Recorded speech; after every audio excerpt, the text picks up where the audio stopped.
I'm a survivor. I'm not gonna give up. I'm not gonna stop. I'm gonna work harder. Whew. And boy, I worked hard. When I was 9 years old, I got ill.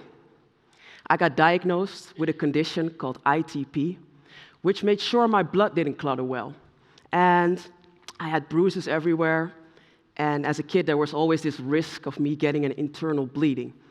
So I had to quit gymnastics, I had to quit dancing, and I couldn't play outside too well.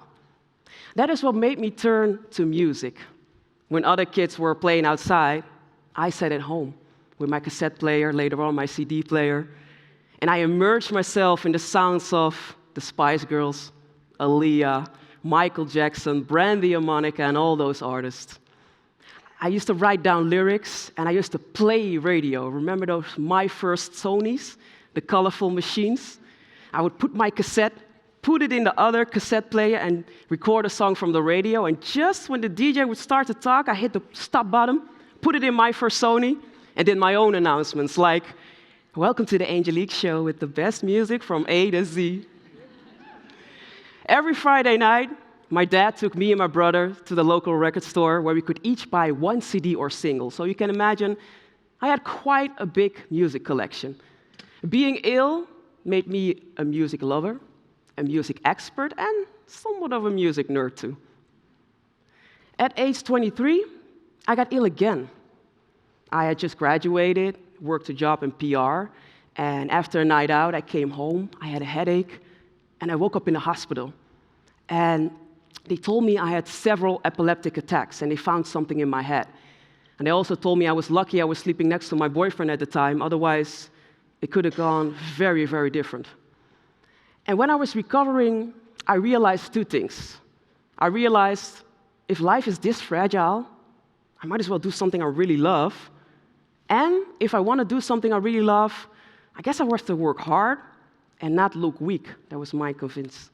I was convinced of that. So with those two things in mind, I quit my job in PR and pursued a music career.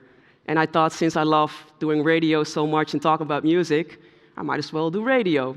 So there I was, age 24, with a dream to become a radio DJ. Now, my career started pretty successful. At age 27, I won a big award, the Marconi Award for Best Radio Talent of the Year.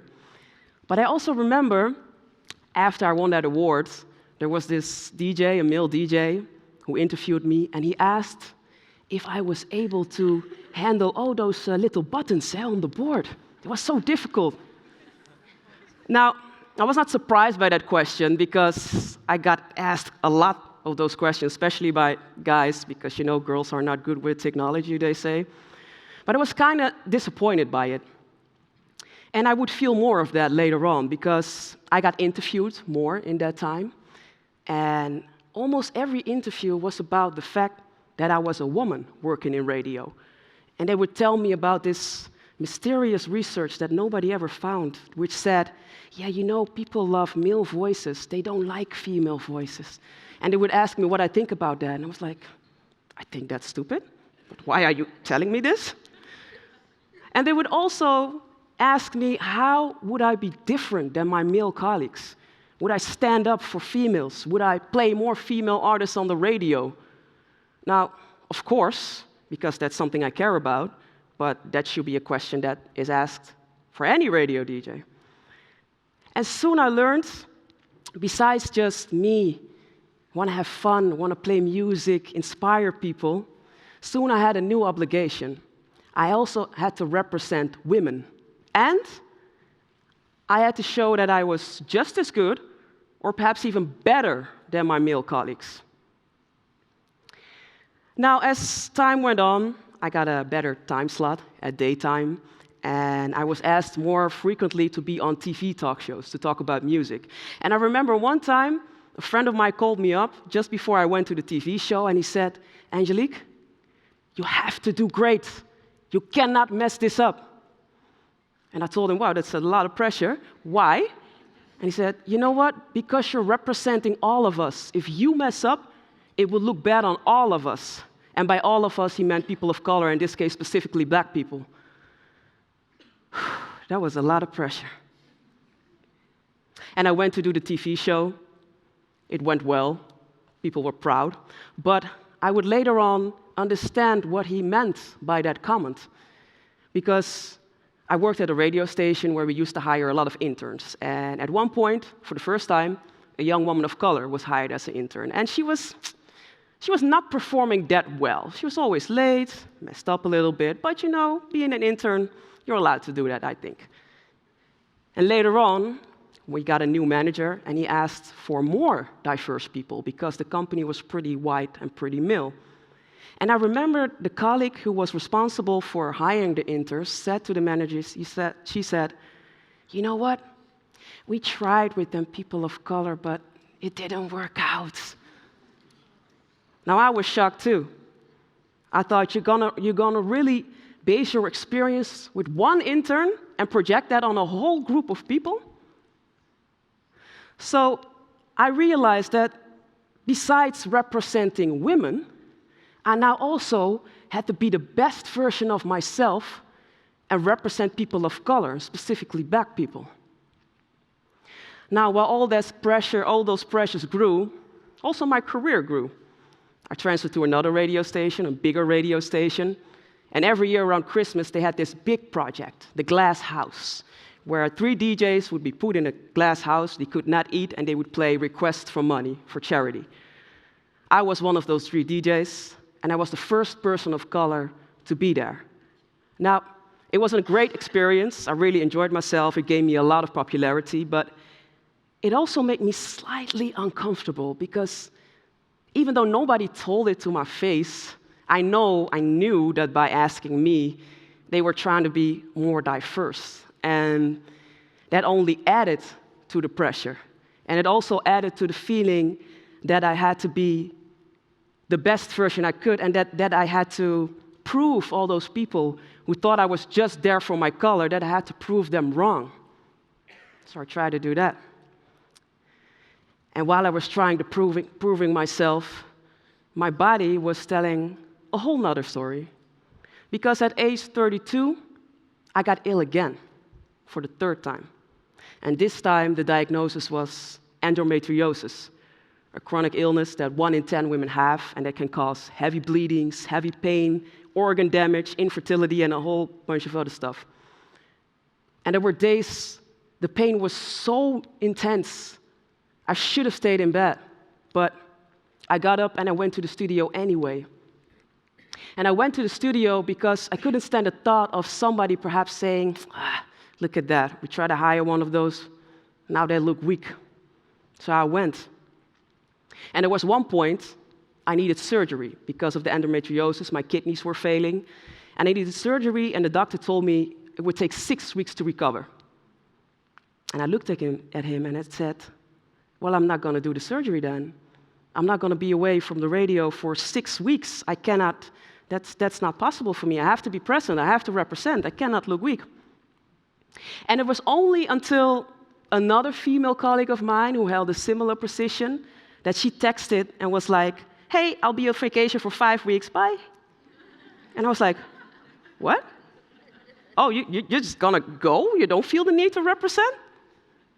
It was only then that I called my doctor to schedule the surgery. It was not my health in danger. It was seeing another woman choosing so boldly for herself. Now, you would think that made me learn a lesson, but not quite yet. I transferred to another radio station, and I did the surgery, and at one point, I felt so much symptoms of exhaustion. It was pretty close to a burnout, and I felt like, I think I have to call in sick because I can't go any further. And just at the moment I was trying to call in sick, another colleague of mine, the only other woman of color in the company, called in sick too, also with burnout symptoms. So my first thought was, okay, now I have to stay. Now I can't call in sick. So I stayed, crossing every boundary in my body. I stayed because I couldn't stand the thought of somebody perhaps saying, see, we tried with them people of color, but it didn't work out. Nah. Now, I know some of these pressures I took onto myself. You know, being ill as a child made me want to prove myself to the world, show them I can do all of this. I had to learn how to feel my boundaries and set them. I had to learn how to prioritize my rest and my health. But not everything was on me. I once read a quote that said, "It's impossible to be yourself in an organization that labels you as the other." And that rang true to me. The fact that so many times I was seen as a symbol, as a part of diversifying a company, made me run and run harder. It made me less carefree. Or should I say, it made me not carefree at all. And sometimes I wonder, what are the costs of representation? You know?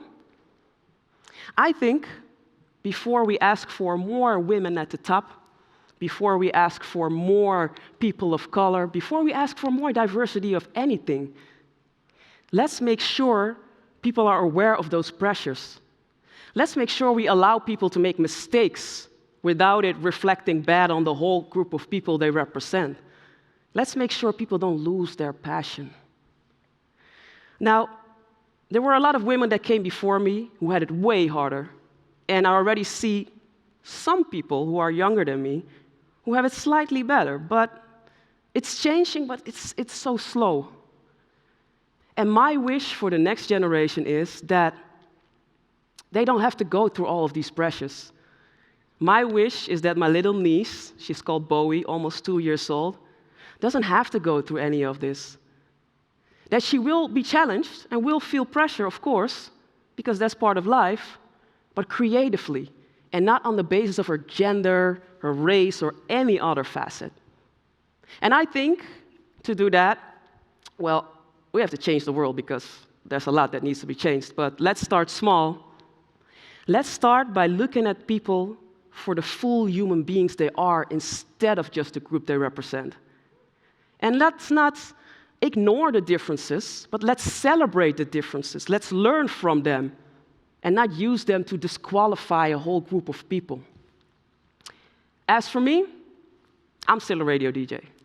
I have new boundaries, and I don't work harder anymore, I work smarter. And my health still needs attention, so I give it attention.